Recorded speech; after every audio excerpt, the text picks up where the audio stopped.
Pag-usapan natin itong post ni Joey Dibebre tungkol ito sa kalagayan ni Senator Amy Marcos sa Region 1 at saka yung kanyang kapatid. Sabi niya, Amy has the North, not BBM, not Liza. Ilocanja is hers. Real loyalists are angry at BBM for being a lame president controlled by Martin and Liza. Real loyalists see that Amy is risking so much to redeem their name. Okay, so may nakita kong post tungkol sa boto ng Region 1 sa senatorials. Talagang nanguna si Senator Amy. Nasa 400,000, Region 1. So, pag kita ko sa post na yan, sabi ko talagang mahal ng taga Region 1, mga Ilocanos, si Senator Amy. Despite the fact na humiwalay siya sa alyansa ng kanyang kapatid. Despite the fact na nakipag-tie up na siya sa kalaban ng kanyang kapatid. Despite the fact na inendorso siya ni VP Sara. Despite the fact na nagsalita siya ng mabigat. Not so much laban sa kanyang kapatid, kundi sa mga nakapalibot sa kanya. Mabigat na statement yung sabi niya na ang gobyerno ngayon ay hindi Marcos. Ang gobyerno ngayon ay Araneta at saka Romualdez. Grabe yun. Isang sampal sa mukha, not so much sa kanyang kapatid, kundi dito sa pinangalanan niyang Romualdez and Araneta. Kaya, ito siguro ang dahilan bakit sabi ni Joey Dibebre na Amy has the North. Siya po ang nag-number 1 sa senatorial votes sa Region 1. Nakalimutan ko na yung exact number of votes niya. Mahal pa rin ng mga Ilocano si Senator Amy. How about BBM? Magbasa tayo sa mga comments mamaya. Galit sila kay BBM dahil lame duck president. Dahil pumapayag si BBM na i-control siya ni Martin at ni Liza. Yun ang sinasabi dito ni Joey Dibebre. Real loyalists see that Amy is risking so much to redeem their name. Okay. Mayroong statement ni VP Sara, although joke lang, ma'am, dapat magpalit ka na ng apelyido mo. Sabi niya. Think sa Manila yun. Arali. Ay, sorry, sabi ni VP Sara. Romualdez din pala ang middle initial mo. Kahit magpalit ka, Romualdez pa rin. Wala ka talagang papupuntahan. Something like that. Okay.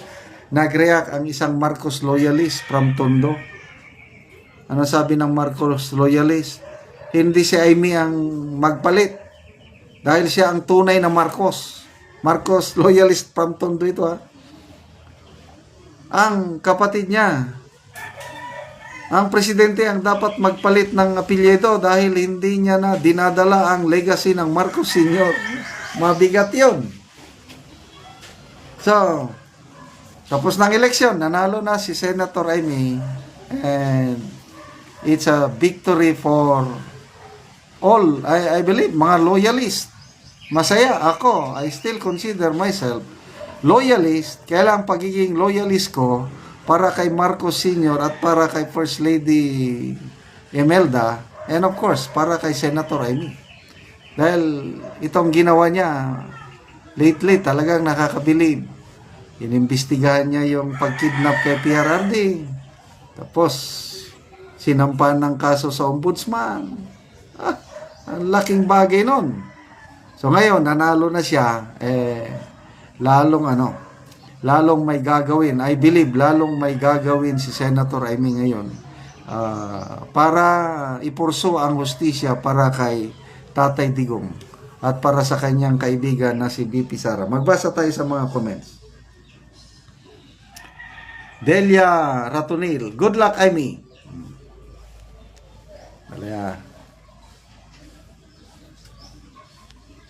Julius Dennis, I am an FBI, full-blooded Ilocano. I am livid with what BBM is and has done. His character is everything and Iloco is not. Oh, Ilocano na yan, ha? Kabaliktaran daw ang ginagawa ni BBM. Mizi, sabi niya, tama po kayo, ma'am. We love Senator Amy R. Marcos.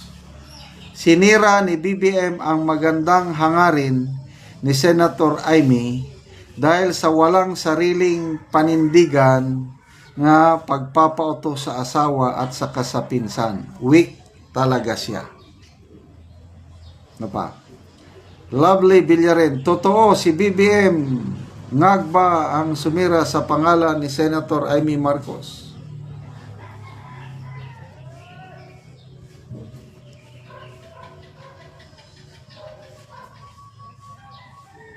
Red Sea, Madam Joey, sa totoong buhay, mabait daw si Marcos Jr. Yun nga masyadong nagpa-under sa Big Lolong at Live Zombie, kaya hindi niya magawa ang tama para sa taong bayan. Kasi may dalawang nagmamaniho sa kanya, Big Lolong and Live Zombie. Yan din ang narinig ko. Super bait talaga ang Pangulo. And I believe him. Mabait. Yung puso niya gustong mag-serve. At napatunayan yan noong nasa tabi pa niya si Atty. Vic Rodriguez. Yung first 3 to 4 months, maganda ang simula ng Administrasyong Marcos. Nagkaloko-loko na lang nung dumating na yung pressure, yung lalo na sa mga appointments. May gusto na ipa-appoint na hindi naman dapat, hindi na nakayanan ng Pangulo. Ito, nakasulat ito sa libro ni Atty. Vic, nakialam. Wala.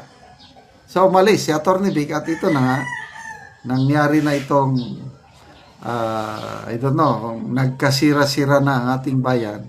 Yung napakalakas noon na uniteam, napakalaking political capital para sana aasenso tayo. Dahil may pagkakaisa, wala na. Pinagtatawanan na tayo ng mga kakamping.